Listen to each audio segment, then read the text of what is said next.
লেখা আছে আরে লাখে লাখে ইঁদুর মরে কাতারে কাতার ভাই কত বাতাস খেতে পারলাম ভাই পারলাম ভাই দেখ ৩০,০০০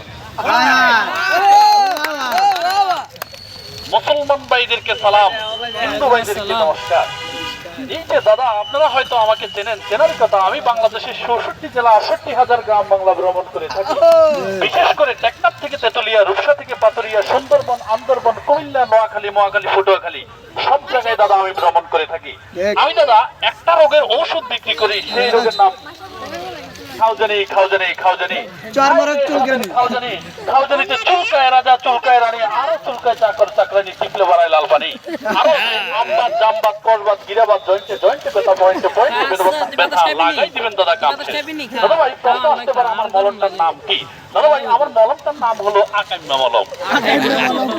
এইখানে যে সকল দাদা ভাইদের চুলকানি আছে অবশ্যই আমার সাথে যোগাযোগ করবেন। ম্যাডাম আসতেছে, ম্যাডাম আসতেছি। দাদা ভাই আমরা এখানে অনেক ভাই আছে নতুন প্যান্ট কিনা, প্যান্টের পকেটে খাও যেতে প্যান্টের পকেট ছিঁড়ে ফেলাইছি। সেই সকল দাদা ভাইরা যখন বাসে উঠে দৌড়ে থেকে কুমিল্লায় আসেন, বাসের কন্ট্রাক্টর যখন আপনার কাছে ভাড়া চায়, আপনি ভাড়া নেওয়ার জন্য ঠিকই পকেটে হাত দেন, হাত কিন্তু আপনি বিপদ সীমা অতিক্রম করে ফেলে। সেই সকল দাদা ভাইদেরকে বলবো আমার কাছ থেকে একবার মলম নিয়ে যান, মিলবে আপনার সকল সমস্যার সমাধান। দাদা ভাই এই চুলকানি আপনি যেখানে যান চুলকানি কুটকুট কুটকুট করে কামড় মারে, আপনি বাজারে যান চুলকানি কুটকুট কুটকুট করে কামড় মারে, মাছের দাম জিজ্ঞেস করেন মাছওয়ালাকে চুলকানি কুটকুট কুটকুট করে কামড় করে। কিসের মাছ, কিসের বাজারের ব্যাগ ছুঁড়ে ফেলে দিয়ে পকেটের দাদা ভাই বিশ্বযুদ্ধ শুরু করে দেন। সেই সকল দাদা ভাইদেরকে বলবো আসেন আমার কাছে নিয়ে যান একটা মলম, দাম মাত্র 10 টাকা 10 টাকা 10 টাকা। আচ্ছা আরেকটা প্রোডাক্ট আপনাদের জন্য আছে, সবাই হাততালি দেন।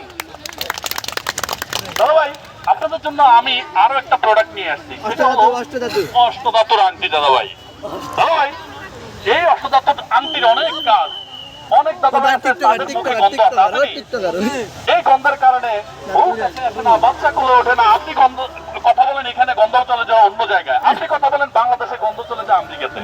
এই সকল দাদা ভাইদেরকে বলবো আমার এই অষ্টধাতুর দোয়া পানি, অষ্টধাতুর আংটির দোয়া পানি খান, মিলবে আপনার সকল সমস্যার সমাধান। চ্যালেঞ্জ করে বলতে পারি আপনি অবশ্যই সমাধান পাবেন। আবার যে সকল দাদা ভাইদের কষ্টকাঠিন্য আছে না, আসেনি টানা 7 দিন বাথরুমে যান কিছুই বের হয় না, সেই সকল দাদা ভাইরা আবার 8ম দিন যেটা বের হয় এটা মানলে কপাল ফেটে যায়, ওইটার কিছু হয় না। সেই সকল দাদা ভাইদেরকে বলবো আমার এই অষ্টধাতুর আংটির দোয়া পানি খান, মিলবে আপনার সকল সমস্যার সমাধান। আসেন আসেন কে কি নেবেন আসেন। হাত তুলছে আমাদের সম্মানিত প্রধান শিক্ষক, তার হাত তুলছে আর আসেন আসেন ধন্যবাদ।